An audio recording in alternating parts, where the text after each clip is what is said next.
Good evening to everyone. Atong ipadayon Discipleship A to Z series, and we are already in number 6 sa series nato sa God. And then the title is What is God Like Part 2? Part number 2. Napa ni number 3. So that would be this coming Saturday. I would like you to stand with me, please. Stand with me as we begin. Let's begin it with prayer. Magampo ta. Among langit nun nga mahan, daghan salamat Lord ni ining higayon na usab nga kami magkahiusa diha sa imong ngalan. And we thank you Lord for this place that we can use. Thank you for those who are preparing this place, O God, nga nindot kaayo mga arrangement. And thank you Lord for each and every one that are here tonight. I pray that you shower us with your blessing, shower us with your words, O God, and please use me, empower me to preach your word with boldness. This is for your glory, we pray in Jesus' name. Amen. You may take your seat, please. Part number 2. But before we proceed to the pointers, ato sa balikan, balik tanaw sa atong giagian sa part number 1. So, ang part number 1, mga kaigsunan, una, atong gisgutan, what God is like. Una, God is omniscient, or He is all-knowing. Walay pwede makailad sa Dios. Wala, mga kaigsunan. So if you're thinking that you can deceive the Lord by your tithes, you can deceive the Lord by your service, you can deceive the Lord by your praising Him. No, pwede ba na nga kintahay atong dagway ga himaya sa Ginoo pero wala da ito. Ang atong heart is far. Amen. Gibutyag na sa Ginoo sa Bible daan. Ang ilang mouth nag-worship nako but their heart is the problem. It is far from me. So wala gyud makailad sa Ginoo because He knows everything. And number 2, God is omnipotent, all-powerful. All-powerful. Na usahay ang mga Kristiyanong dili kasalig sa Ginoo, mo na ang ilang kinabuhi sila makigbugno sa ilang problema, sa sitwasyon sa kinabuhi sila maningkamot og sulbad sa ilang problema, and that is a very, very wrong action. Sayop jud kay na siya mga igsoon. Kaya naman, naanao ang gahom na naiya sa Ginoo tanan. So atong paminawon unsa may giingon, pangalagad mo nako, all power is given to me. Amen. So therefore, go and preach the gospel to every creature, and then do the great commission. Kinahanglan kumplituhon nimo mga kaigsunan. And number 3, God is omnipresent. He is everywhere. Amen. Nindot kitong kanta ni, wherever you are, wherever you're going, God is right there beside you. Seeing and knowing. Tanan nimong mga intent of your heart, mga kanang ay mong gipambuhat anywhere you are, ang Ginoo nakahibalo. Amen. He is omnipresent. Yesterday, today, and forever. God is there. In our future, God is already there. Do you believe in that statement? Do you believe in that? Praise God. Ganito mo. Do you believe that God is in your present also? Let's trust Him. Let's trust Him all the way. Now, number 4. Number 4, mga kaigsunan. God is eternal. God is eternal, mga igsoon. Walay katapusan. Siya ang sinugdanan, siya ang katapusan, but He is eternal, igsoon. I am the Alpha and the Omega, ingon pa sa Bible. So, walay utlanan, kining tanan natong kinabuhi, dinhi niining kalibutan na, kundili mo sangko, gyud ta dito sa Ginoo, and we will face judgment. Those who have Christ will go to heaven. Those who don't have Christ will go to hell. Amen? Ibuwag na sa Ginoo mga kaigsunan. Unya ipanigurog yun na. Nga igabot anang panahon na, adto ka uban sa Dios. Alright? Let's go to Exodus. Exodus chapter 3. Verse number 13. The Bible says, mga igsoon, and Moses said unto God, Behold, when I come unto the children of Israel, and shall say unto them, The God of your fathers hath sent me unto you, and they shall say to me, What is His name? What shall I say unto them? Amen? So, niyon si Moses, Lord, imo kong sugoon nga adto sa mga tao, iistorya nako ikaw, pero mangutana sila, kinsa man ka, unsa may akong itubag. Well, the Bible says, mga kaigsunan, and God said unto Moses, I am that I am. And he said, thus shalt thou say unto the children of Israel, I am hath sent me unto you. I am. Amen? Wala na. Bisag asa ka mo, kuan, siya. Muna kita dita maglibog mga kaigsunan. Di kita maglibog anak sa gitudlo sa Ginoo that He is who He is. He is the Alpha, He is the Omega, the beginning, and the ending. Wa na'y mulalis ana. Walay mo tuis kung kinsa ang Ginoo, walay makatuis mga igsoon kung unsa ka tinuod ang gihatag sa Ginoo nato nga kamatuoran diha sa iyang pulong mga kaigsunan, ug dili gyud na nato pwede matuis. And let's add igsoon kaning Revelation chapter 22. Sugod sa verse number 12, Iyon sa Bible, and behold, I come quickly, and my reward is with me, to give every man according as his work shall be. That is a promise of God. Igabot sa panahon sa katapusan, tuwa siya. O sa may buhaton, maghatag og reward. Amen? Hapit na moabot. I come quickly, he said. Moabot ang panahon, mutapos ang kalibutan, then God will call His children for the reward, mga igsoon. In verse number 13, the Bible says, I am the Alpha and Omega, the beginning and the end, the first and the last. He is eternal. He is eternal. And maura nag-iingon sa Ginoo mga kaigsunan, Moses, you tell them, I am that I am. He is eternal, mga igsoon. And number five, God is unchanging. God is unchanging. He cannot change. Dili pwede nga mag-usap-usap. Muna, if it is written, it is written. Muna kita, pag nagbasa ta sa Bible, mga igsoon, ang imong pagtuo dapat 100% liguna ang imong pagtuo diha. Ayaw tuguti nga ang imong pagtuo mulikoy. Ayaw tuguti nga imong pagtuo murag mawagtang usahay. No? Kaya ang kaning atong Ginoo nga gialagaran mga kaigsunan cannot be changed. He is unchanging. Open your Bible, Malachi.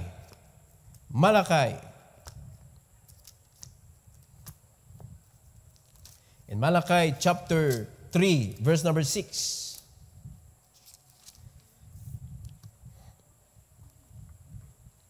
Malachi 3:6, the Bible says, for I am the Lord. Sige yun sa Bible, I change not. Therefore ye sons of Jacob are not consumed. I change not. Bisag unsa pa ka badlungon mga kaigsunan ang iya sa Dios nga mga pinili. Pero nagsaad man siya mga kaigsunan nga dili kamo mapuo, and that is why God is keeping them. Because God cannot change, He said, ye are not consumed. Kay kung ang Ginoo mo usab pa sumala sa kabadlungon sa usa ka tawo mga igsoon, ay hurot. Way mahabilin. Amen? Pero tungod kay ang Ginoo dili man siya mausab sa iya mga pulong, mauna nagpadayon ang generation sa Dios. Nagpadayon ang mga Israelites. Hantod karon wa gyud makapuo sa mga Israelites because God promised already nga wa gyud makahilabot o wa gyud makapildi o makakanker sa iyang mga katawhan. Muna sa kagamay sa Israel, sa kadaghang nasod nga nagtuyok nga gustong mo conquer sa Israel, ang Israel is still a nation. Nation gyapon, the undefeated small nation compared to the neighboring nations.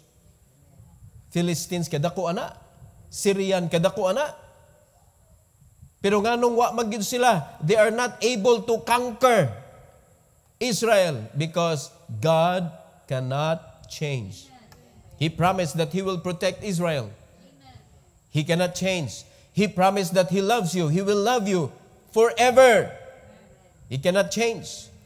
Amen? He promised that He will protect you. He promised that He will bless you if you serve Him. He cannot change in those promises. Mao na nga kita magsalig ta sa Ginoo. Kaning pulong nga atong gibasa pirmi mga igsoon mo ni angay natong saligan because whatever is written in the Bible di ni niya usbon. It is already written. Buhi ang pulong mga igsoon. Amen? In Hebrews chapter 13. Hebrews 13:8. Hebrews chapter 13. And in verse number 8, the Bible says, Jesus Christ the same yesterday, today, and forever. Kinsa nagingon? Jesus Christ. God cannot lie. Kung kinsa siya before nga nag-promise sa mga Israelites, nag-promise nila ni Jacob, nag-promise nila ni Abraham, nila Moses, nag-promise nila ni Joshua, nag-promise sa tanan mga prophets, nag-promise sa tanan mga anak niya in the olden time, mga kaigsunan, and also in the church age, nag-promise siya sa mga apostles, sa mga disciples nga nanglabay na mga igsoon, ug unsay gi-promise sa Ginoo na makita nato sa Bible is the same promise that we could hold on and we could hope with. God's promise is still available. He doesn't change. Yesterday, today, and forever. Mao ni kini atong pagpangalagad karon mga kaigsunan, this is just part of the big thing. A small part that we could put in sa dako kaayo nga buluhaton sa Ginoo. Kaning atong mabuhat gamay ra jud kay ni. Mao hindi nato ni kapasigar mo mga igsoon. Pero kaning gamay nga mabuhat nato para sa Ginoo, it should be a guide to our children as they continue to serve the Lord. Mao ni dapat mahimo nilang kapanaminan mga kaigsunan that my father served God faithfully and I should serve God faithfully. Dapat mo na makita nila, dili kay akong papa, ambot lang ato, perti, usay mo simba, usay di. Nya magbagut-but pa sa tithes. Amen? So, ang imong anak, mga kaigsunan, na siya confusion sa iyang kinabuhi. Dapat ma-point nato atong mga anak diri sa pulong sa Ginoo that wa nay laing kasaligan pa anak kundili ang gisulti sa Ginoo. Kita masayop ta, but ang Bible di gyud pwede masayop because God will never change. He cannot change. His love is eternal. He cannot change. Kung unsay pagbati niya sa sinugdanan sa diyang gihatag niya iyang kinabuhi mga kaigsunan, until today God still loves the world. God still loves the world.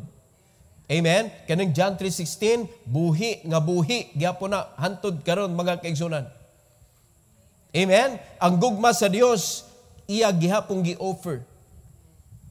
Unya kita nga mga badlungon kay istanan, ayaw tuo mga igsoon nga ang Ginoo dili makasabot nimo. Ayaw sag abusari nga makasabot bitong Ginoo. Daghan kay mga Kristohanon abusador. Unya mabunalan bitaw, dayon backslide. Amen. Do not forget that God is a merciful God, but He is also a just God. Di na mo pwede yun, He's just a God. No, He is a just God.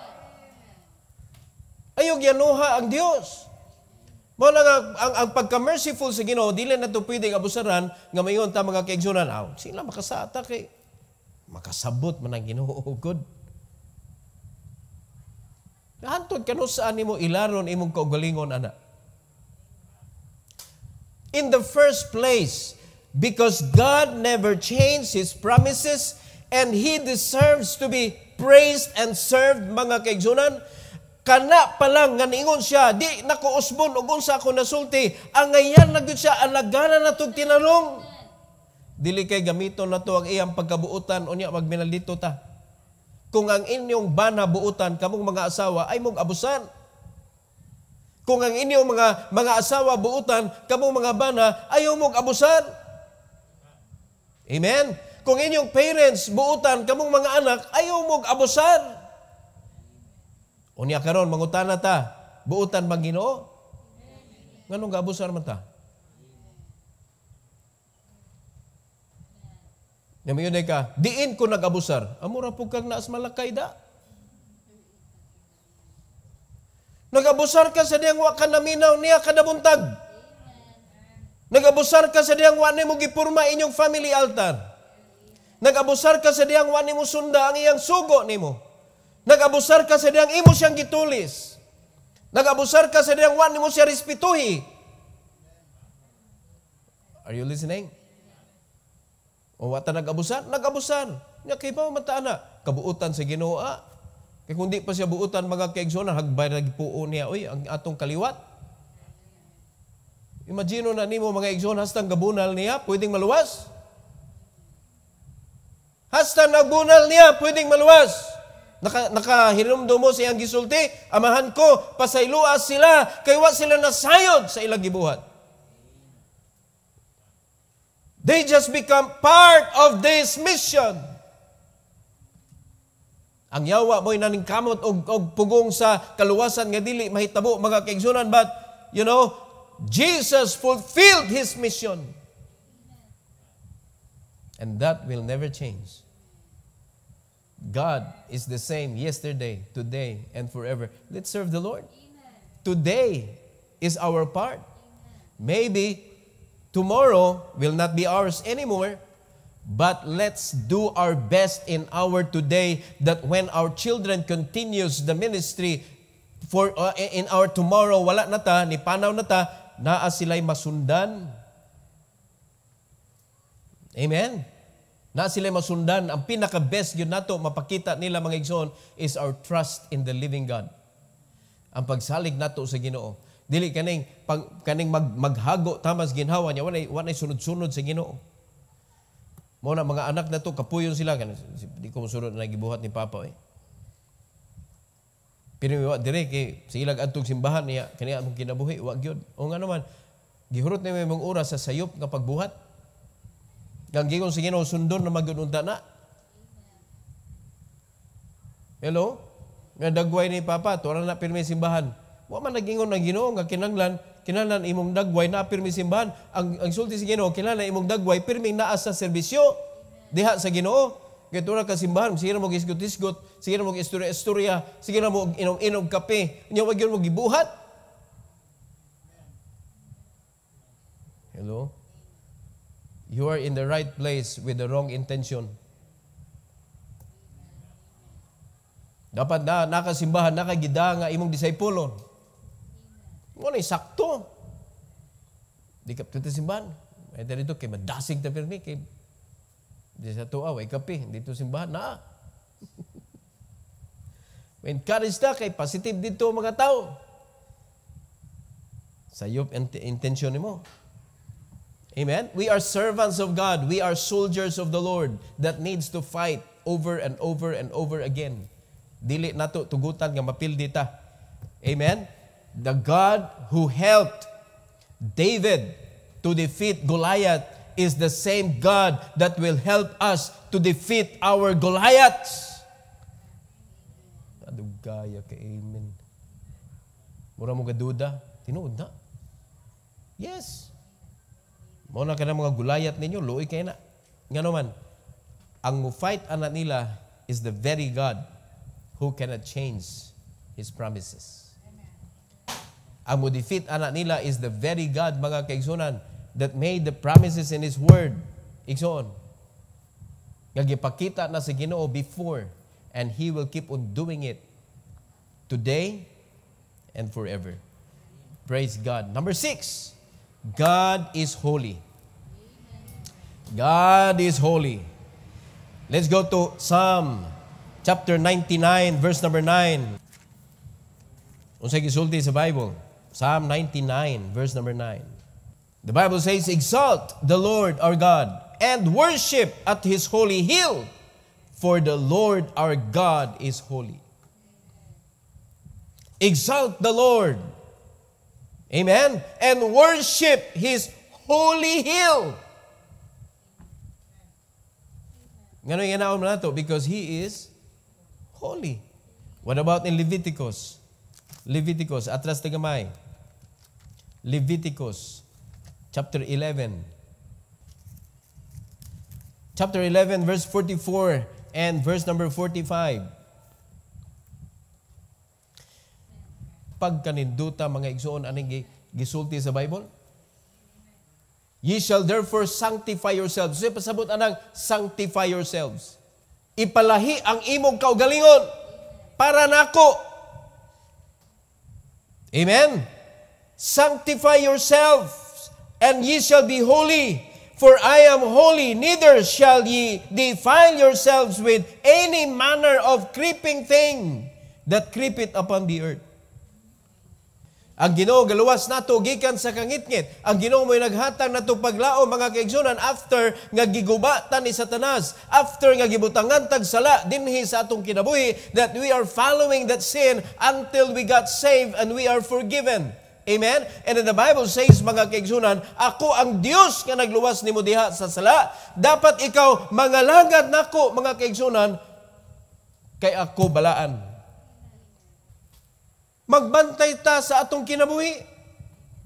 Mag-careful ta sa atong mga lakaw, mga kaigsunan. Kanang sanctify diha, dapat imo nang isulti sa imong kaugalingon para ra ka sa Ginoo.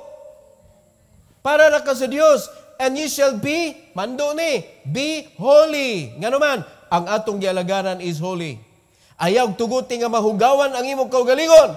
Pinaagis mga pamatasan sa kalibutan. Mga kanang manner of creeping things that creepeth upon the earth. Unsa man ang pinaka-grabe nga makakuan, kanang makatakod nato, di ba? Pag niyon ka kaning tawhana, di kini kasaligan mura nig bitin. In verse number 45, the Bible says, "For I am the Lord that bringeth you up out of the land of Egypt to be your God. Ye shall therefore be holy, for I am holy." Na, I am the Lord nga nagluwas nimo. I am the Lord who brought you out from darkness. I am the Lord who gives you light. I am the Lord who makes you my son. I am. Are you listening? Muna ang gingon sa Ginoo, mga kaigsunan, ye shall therefore be holy. Mando na, oy, dili na opsyon. Ye shall therefore be holy, for I am holy. I am holy. What about 1 Peter? 1 Peter chapter 1, 15 to 16. Muna siya ang pinaka-common nato, gisigig balik-balik mga igsoon. Kabahin aning punto. 1 Peter chapter 1, 15 to 16. And the Bible says, "But as he which hath called you is holy, so be holy in all manner of conversation." Do not forget, di ta angay magpasigarbo sa simbahan tungod kay kitang tanan, puros rata tinawag. Puros ta tinawag. Pantay-pantay gyud ta. Sa wa pa ta nahimong luwas, parehas ta makasasala galangoy-langoy ngadto sa kalibutan, mga kaigsunan, nga nagbuhat tag mga butang nga di gyud iya sa Ginoo, dili makapalipay sa Ginoo, mga kaigsunan. We even hated those people who preach the word of God. We don't like them. They are annoying to us. Wag gyud tay panahon ana nilang maminaw. Kita ang Ginoo ato. Amen? But because of His love, mga igsoon, nahimo na kang anak sa Dios karon. Yan, nakarealize na mo sa inyong gibuhat og likay-likay sa una? O diba, nakakaon sad mo sa inyong gitanom sa una, gilikay-likayan pud karon? What you sow, you reap. Manay sa Bible, igsoon, ato ning i-maintain ang holiness. And the only thing that can make us holy is the Word of God. And that is why establish your family altar faithfully. Kaya ni anang pagiha inyong mga anak, mahumok na sila. Anang pagiha inyong anak, mga igsoon, makailag Dios. Amen? And do not make your family altar complicated. Nga mura kag nag-Bible study. That is why we choose only one verse and explain it carefully. And then ask your children, o sabihin nyo na learn aning a verse. Do not find any other verse. Ang usa ka verse, himo po nimong one chapter. Ayaw na discuss. Ayaw na pun-i. Do not make a message. Family altar supposed to be a fellowship. Family fellowship with God. Amen. Ayaw mo alahi ng discipleship. Family altar, you can pray together, you can na mga sala diha nga maigo ato na i-focus unsay atong angay buhaton ron kay kung daghano na kayo mga kaigsunan, that is every day. How can you fulfill with so much things to accomplish on that very day? So kana mga selected verses na mga igsoon nga imong i-meditate on that day, and we are going to do that together as a church. Wala natin something in common nga atong isgutan. O di ba, nanay na nga sipiat ninyo no, kay inyo nang gihimong mensahe. Gihimo na ninyo nga kanang sana verse nga murag gawali, murag mensahe ba nga usa ra ka verse pero daghan na kayo mga verses diha nga giapil. O aminin kayong mga nasayop. Stick to the verse. Kami murag na mo isgutan. Kung unsa nga verse na diha, mura na mo usgutan. Di tadtara na mga kaigsunan, tadtara na ang kana mga pulong diha, tadtarag pino-pino kayo. Di man kana mga challenges diha, mga nindot kayo. Provoke one another ngadto sa gugma, ngadto sa good works. O kadako ana nga kuan, kadako ana nga buluhaton anang adlaw nga dili ta magdiskariday. Dapat mag-encourage sa mga kaigsunan diha sa paghigugma, dili nimo tan-awon ang weakness sa imong isig ka tao, sa imong isig ka pamilya, dili nimo tan-awon iyang weakness, but look at him as a brother, family, that you're going to help him instead of, putting him down.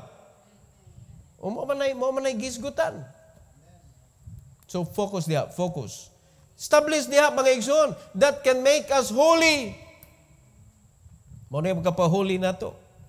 Mo na gitudlo mga kaigsunan, gimando sa Ginoo diri in all manner of conversation. Mo na ato badlungon atong kagalingon. When we have our personal devotion, when we have our family altar, when we come to church, daghan kay mga badlong gibuhat ang Ginoo mga igsoon sa atoa nga kanang bad habits sa ato mga kasaypanan, daghan kay tudlo ang Ginoo, and hinay-hinay sa dihang nay makit-an, take note. I-take note ang kanang gibadlong sa Ginoo. Oy, bantayanan ako, nanis kong kagalingon Bantayanan, sin to avoid. Na every time the Bible speaks to you, then you must be quick to list it down. Dili kay magsige ka og panagang na imo bantayan ang mga sipiat ni pastor, pastor's mistake. All of us should be watchful. Sa diyang gibadlong ka sa Ginoo, list it down. Kay mauna diha mga kaigsunan, matabangan ka how to become holy in all manner of conversation. In verse number 16, nga naman, because it is written, be ye holy, for I am holy. Lalis ka na? It is written. God cannot change. God cannot change. It is written. Amen? So, will you be careful in dealing with the Bible? In dealing with your family altar? Hello?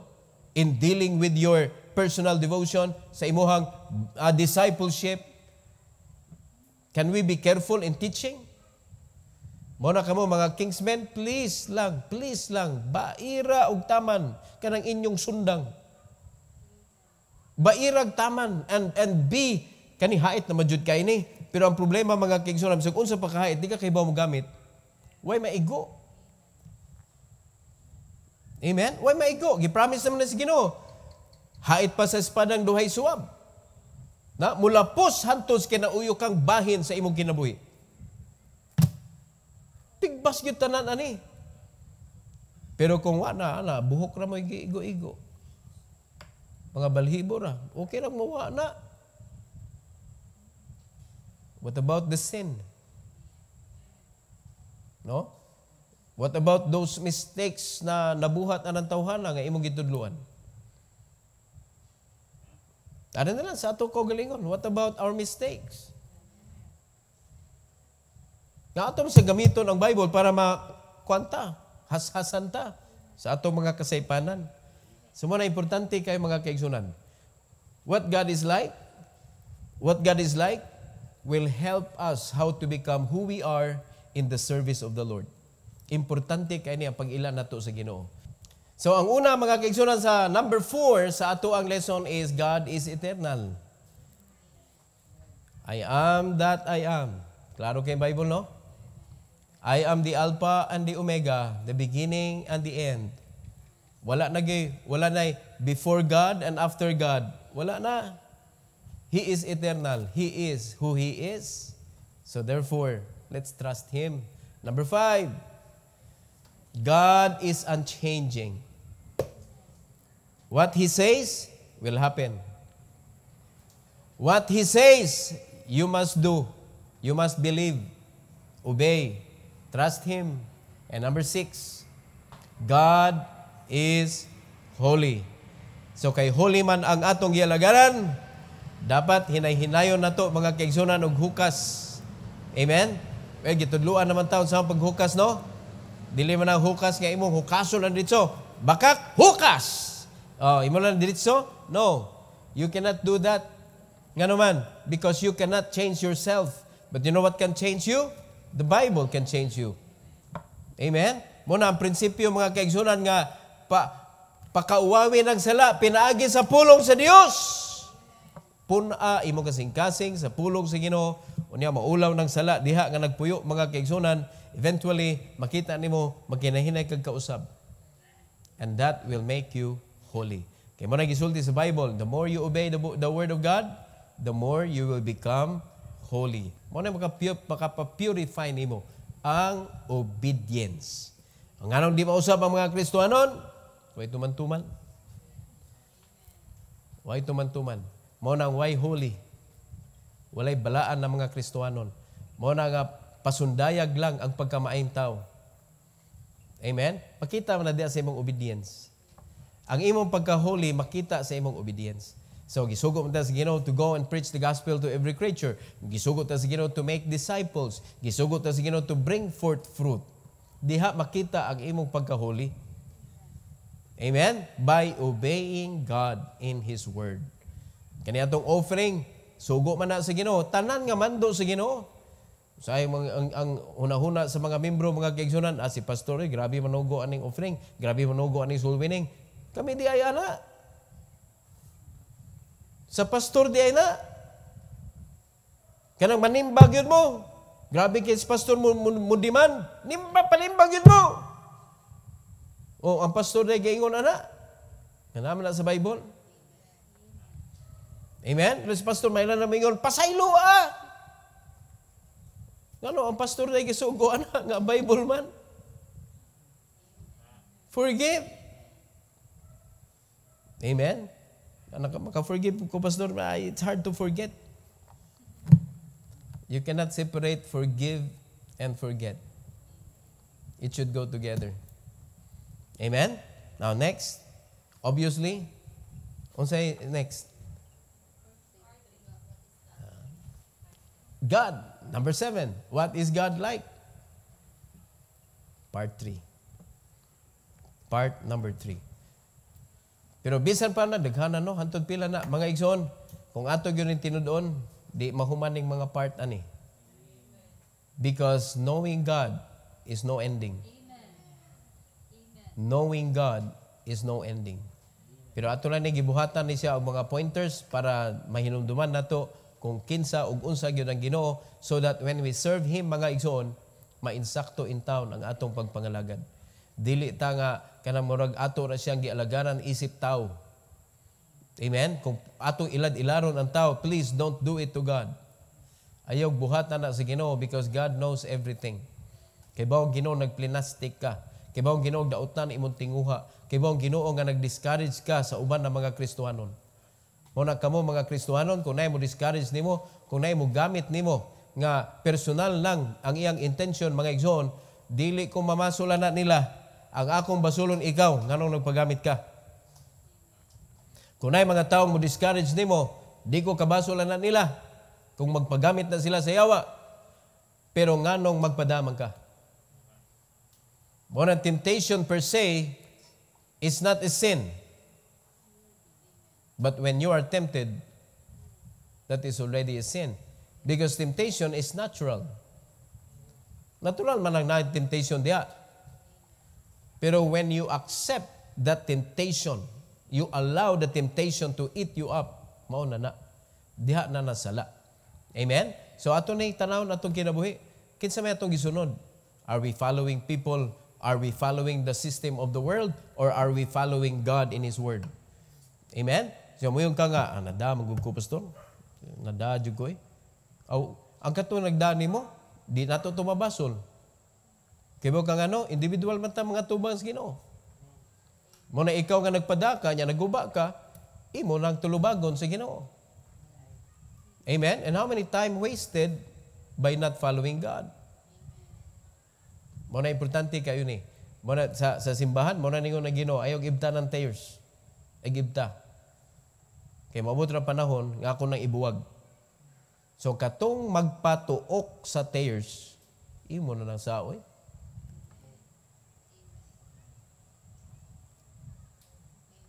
Amen? Katong magpaapikto sa kainit sa bato, imo na lang saoy. Imo na lang sa. Amen? Keep your heart and make it kanang good ground all the time. Ikaw, anak, make it a good ground all the time. And praise God, tinuod siya sa iyang mga pulong. Amen? Every head bow, every eye closed. Heavenly Father, thank you, Lord. Thank you so much for rebuking our mistakes. Thank you for giving us instruction that we could follow. Thank you, dear God, for rebuking our even our past mistake, Lord, na magbalik-balik sa among kinabuhi karon. I pray, dear God, that you help us nga ma-protected mi sa imong pulong. Help us, O God, nga makapadayod gud mi sa pagtuman kanimo, O Dios.